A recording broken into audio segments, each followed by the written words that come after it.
Good morning, traders. Chris Buss here with Traders Profit Compass with your morning look at markets for Thursday, October 21st. It's 6:23 as I'm starting the video this morning. Taking a look at futures. A lot of red on the board, but not a lot of damage. Looking at the equities, I see about down 0.25 across the board.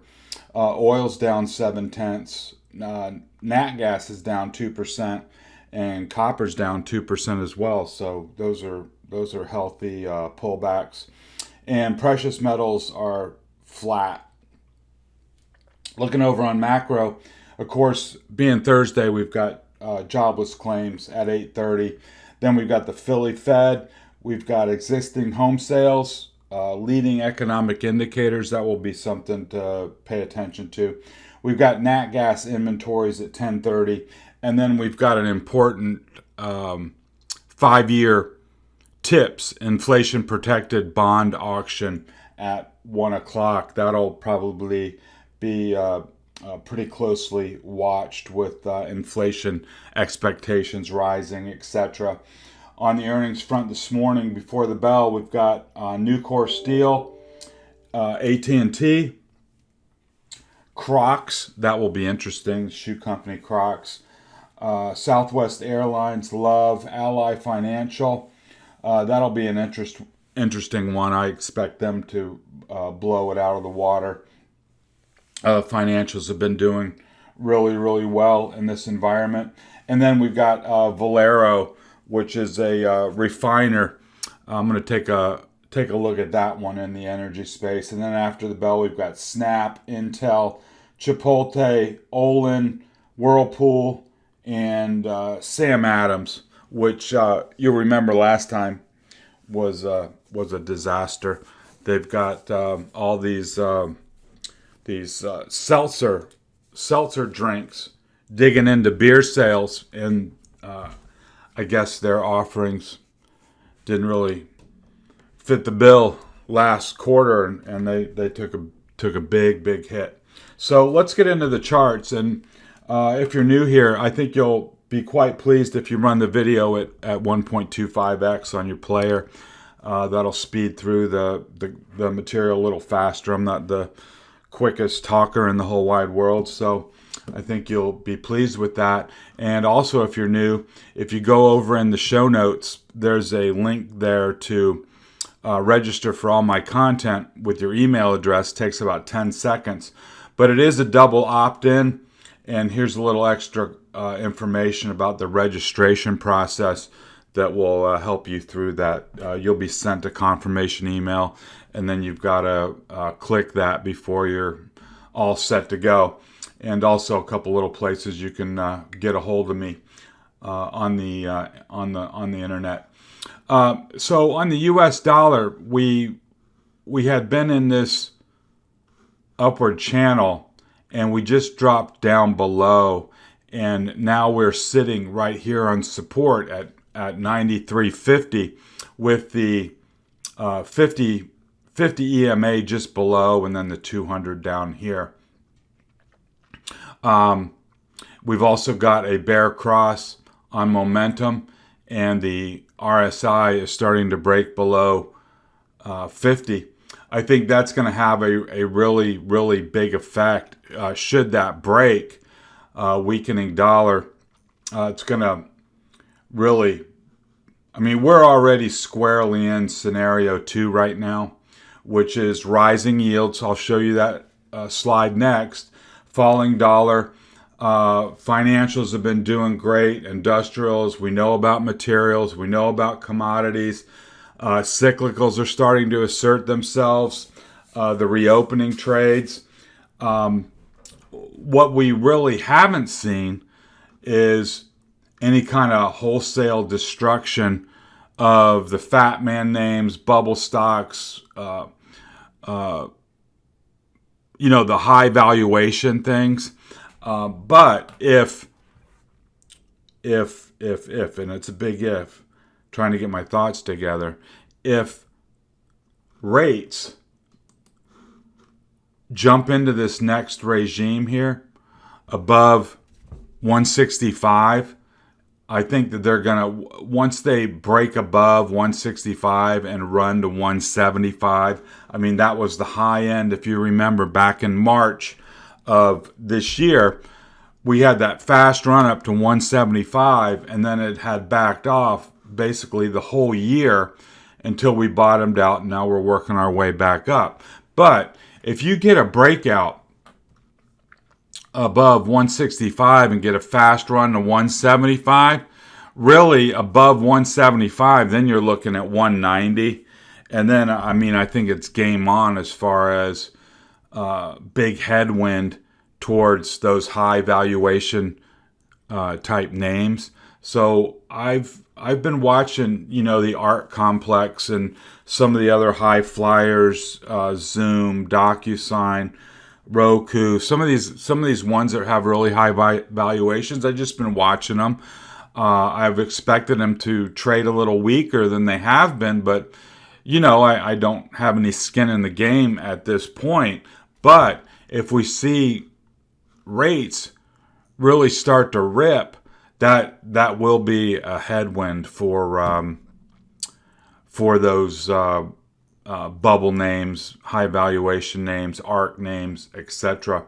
So yesterday we had we actually went above 1.65 and then came in. So today we'll be watching those 5-year tip auctions, see how that goes. We have the TLT, obviously trading opposite to rates. We had the big breakdown, we had the back test, and then we had the fail. So this is working its way down. And then of course, if you have the breakout in rates, then you'll see this have the breakdown in TLT, and that'll work its way down into this low 140s, high 130s area. They have slammed the VIX. We're way down here towards the bottom of the range, which is, bullish equities, but with the understanding that when you're at the bottom of the range, there's really only one way to go, and that is up. So I want to make sure, or at least watch, that VIX doesn't get, too, back on an upward trajectory like we saw over here and here, touching those bottom support levels and then bouncing, which would obviously be bearish for equities.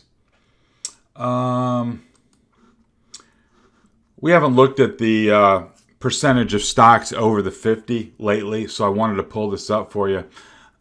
Making some good progress. You can see we're about 67%. So we were down here in the 30s not that long ago, and now on the NYSE we've got almost 70% over the 50. So that's a sign of good breadth in the market, that we've got that many stocks having gone up and recovered their 50-day moving averages. Another nice thing to see is on our equal weight SPY, we've got a breakout here to new highs, so that's always nice to see. Always nice to see an equal weighted index breaking the new highs. Why? Because then that it's not just 4 stocks driving all the action. You've got one not any more important than the other one. So when you see that breakout, stocks under the surface are performing and doing better and going higher. So in your own studies, I've given you the equal weighted ETF tickers down here. At any time you can look at that on your own to pull up a chart of the equal weight of energy or staples, materials, whatever you care to look at, and that will give you a much more accurate representation of a particular sector. For instance, energy. If you look at the XLE, I mean, 40% of it is Chevron and Exxon. So you're looking at two stocks. Same thing with communications. You're looking at 25, 30, actually, I think it's about 40% Facebook and Google. So if you really want to understand what's happening under the surface, you've almost got to go to an equal weight type index to look at that. So let's get into the indexes here. We made a move off the bottom, had some corrective activity, and have had basically a week of unidirectional moves, uncorrected, back up at the highs, and you've got, a little pivot point here at 451. I think you can use for today, and then coming back, you've got a little gap here that wasn't filled. But as long as price holds 451, I think we're fine. I think the level below that you need to drill down on is 449. And what I've done here on the 30-minute chart is a couple things. One, notice the bearish divergence, and that's always something that I get concerned about. It's not an outright sell signal, but if you have price going up, you have to wonder why momentum's going down, and that's the essence of bearish divergence. The upward impulse is fading, and that's always something you got to be cognizant of at the top. I've also boxed in this overbought reading on RSI, and I mean, a lot of people look at that and they get scared when a stock or an index or whatever gets in that overbought area, but overbought can stay overbought. So what I like to do is simply watch it and then be aware when it breaks below. So I regard this as good overbought.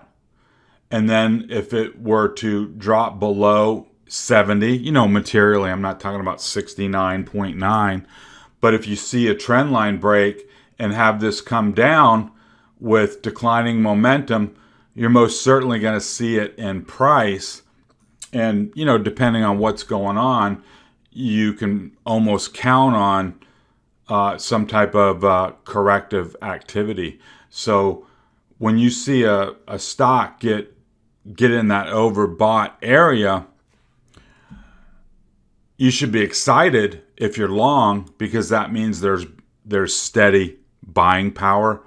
And then just be ready for when that steady eddy pressure subsides, and then it starts coming off. And so what I've done here is drop in the Fibonacci retracement levels in black here, and you can see where they lie, where you might anticipate some type of corrective activity.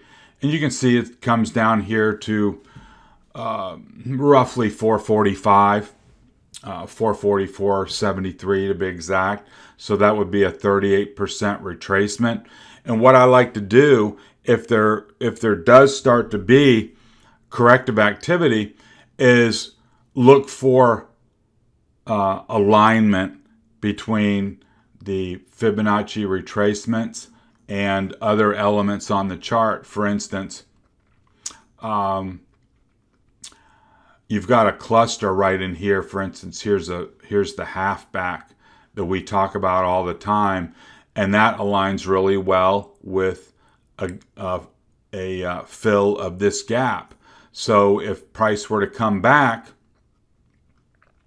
and the top of the gap not hold, I would certainly be looking at this 50% halfback coupled with the gap fill as a very high probability area that would hold. And so I would be trying a long if price did in fact come all the way back to that area to test it. Moving on to the Qs. Notice I've got a couple things in red. I've dropped in a little trend line here on RSI, and I put a little red box around this area. Not that anything bad has happened, but we were overbought, and now we're coming back down. What I would not want to see is a break below, drop out of the 70 range, and then break this trend line. That would tell me that a correction is definitely underway. And now you've got a high level PPO setup where it wouldn't take a lot of imagination to see that you could get a momentum bearish cross where momentum would start coming out. And like on SPY, I've dropped in the Fibonacci retracements, and you can see that this 38 level aligns perfectly with a technical level at 369. So I think that would be a good high probability place to look for a bounce. The second place would be the 50% halfback, and you can see we've got this gold EMA which aligns with the 50 EMA on the daily, same line. And so if that did not hold, you've got a double layer right here at 367, where you've got both the 50% halfback and the 50-day EMA coming in at the same place. And that would definitely be a place to make a stand, or where you would expect bulls to make a stand on the long side. And then here we are on the 30-minute. You can see that we've already dropped out of below 70. We've already had a bear cross on the shorter time frames. So today, I think you can just look at 374 and use that as your pivot, with a first support area down towards 372, and then see if that holds. And then of course on the long side, breaking out above 376 would definitely be positive. IWM, we've been, I shouldn't say we, I should say I've been expecting IWM to start asserting itself in terms of leadership. Why? Because that rising interest rate environment, coupled with a falling dollar, should provide some tailwinds to IWM. IWM is loaded with regional banks. It's loaded with stuff tied to the real economy. So, on paper, it should be a fruitful environment for IWM, but we really haven't seen it yet. We really haven't seen that move like we did last year, November to March type run. And, that's what I'm hoping for. That's what I'm looking for. I've been watching, but we really haven't seen it yet. So, keep watching, keep trying, and we'll see what happens. I've dropped in a little upward channel here, maybe give you a visual reference. I've also put some trend lines on PPO and RSI just for visual reference. I'd like to see this hold 227. I think something that would be bearish would be dropping out of the channel and coming back down to this level, this 221 to 224 area has seen an awful lot of activity. That's where the 50 EMA comes in. It seems like to be a gravitational force right towards the middle of that big trading range until it can really, break out of there and kind of get into orbit, if you will. I think that's what it's going to take to, really start getting out of the congestion. So we've got a prior high here at 227, and then we've got a prior high here at 229, and then the top of the range is up towards 233, 234. So those are the upside targets. And here's just everything brought down to the 30-minute time frame. You can get some resolution on that. And just we've got some very nicely defined levels there that you can key your active trading off of. Moving on to the FATMAAN trade. Facebook didn't do anything yesterday. It was, kind of it was a frustrating day if you were waiting for something to happen. Nothing happened. It's kind of pinned here between 342 and 340. So you really got to wait till you get a decisive move out or down from the range. I think right in here is just just a chop, if you get, if you got weekly options and you're sitting in there, you're just, you're watching the time decay on your watch just tick away. So what I would recommend, especially here at the back end of the week, where we don't have a lot of time till Friday expiration, on a name like this, you gotta wait. You can't guess. If you get a breakout above 342, yeah, take it. Maybe you can get a push to 346 or something like that. If there's a breakdown below the range, you've got the potential for a gap fill down here. But don't try to front run anything in this kind of a setup, because there's a high probability that you would kind of get trapped by it just kind of oscillating there for hours and hours and hours.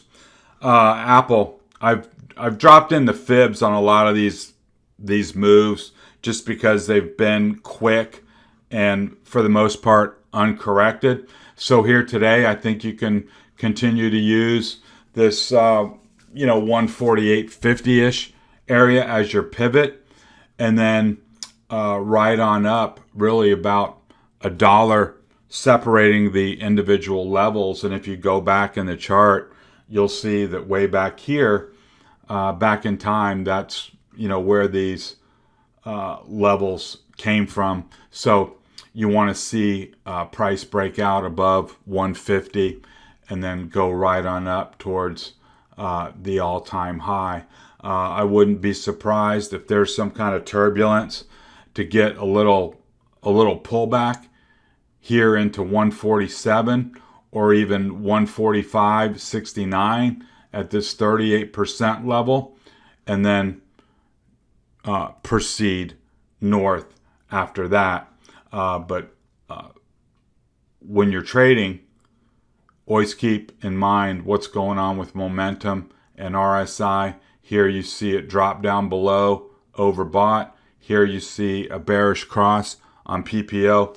Those are little yellow warning flags for you on the long side, and you'd want to see that thing turn up here and get these going back north. So we had Tesla earnings last night. I did not listen to the call or any of the particulars. I did look pre-market, and it seemed like price was right down here around 860. So I mean, unless you were trading earnings, I would consider that a huge win as far as price action goes.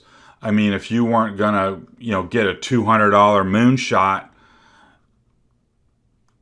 just holding even after this run up and not losing $200, that is a really nice result. So what can happen here today is get some resolution, around the earnings, let some trading happen, let this flag build out. And so now you've got this nice run.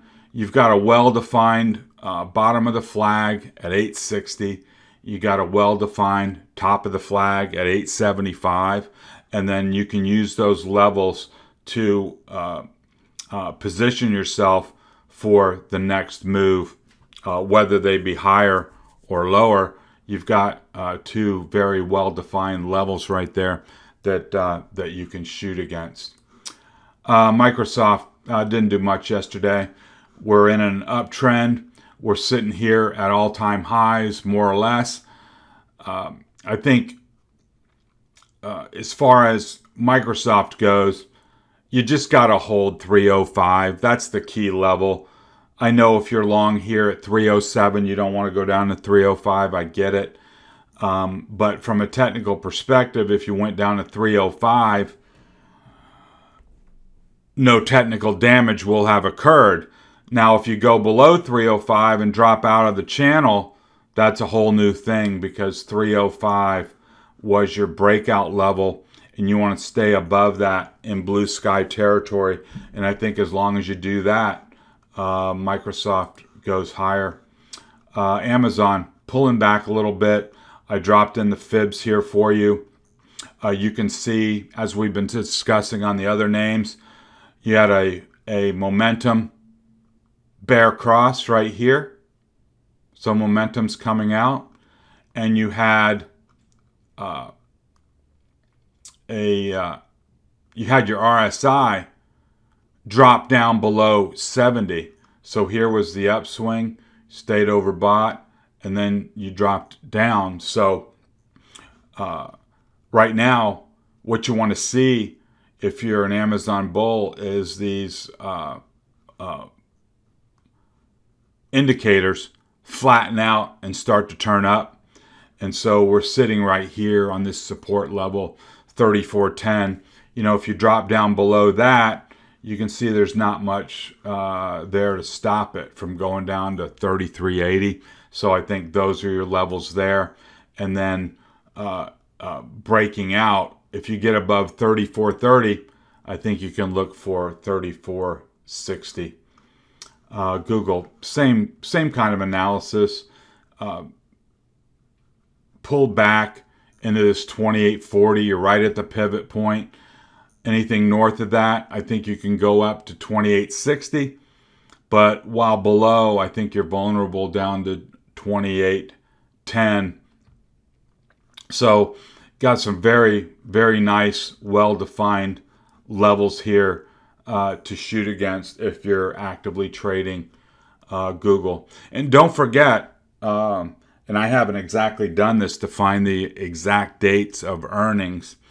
Don't forget the possibility of getting a pre-earnings run with some of these FATMAAN names. So while you've always got to be aware of the downside, we do have catalysts around the corner, and a lot of times you'll get that run up into earnings. So here's Netflix. After a nice run, we're in this consolidation range between 622.5 and 640. So I think if you're down here at the bottom of the box, you can be long with a tight stop below. And then your first targets will be 1, the middle of the box, and then 2, the upper end of the range. And then with luck, you break out, and then the width of the box, 640 to 622, $18 is your measured move. So that would take you up to 660, more or less. So that's how I would play that. We've had a good run up here. Not unusual to see some consolidation action. but you've got some really nice levels here to shoot against, with a lot of support here at 622.5, and I think that's odds-on favorite to hold. So if you wanted to take a long position, I would do it right here. Semiconductors just consolidating under this big gap. I would, I think if price comes up and breaks through 268, you want to be a buyer there. If it comes back to 265, I think you can be a buyer there as well, with a stop just below.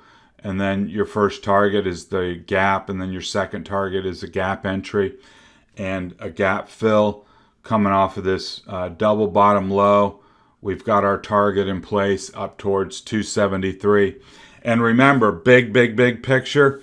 I'm not going to go through it now, but back on the daily chart, our measured move target out of the big range on the daily chart is 295.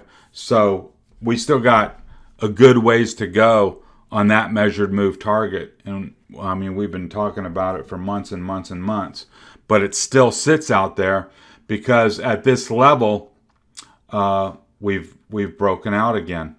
We've had a couple of false starts, but now we're back above those ranges. So that measured move target comes back into view. A couple extra charts for you this morning. I was doing some charting last night, looking at corn.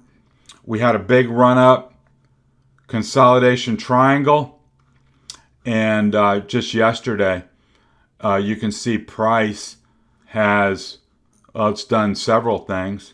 One, it's broken above the downtrend line, but two, it's broken above all the moving averages, which are all very tightly clustered. You can see here, there's, big separation.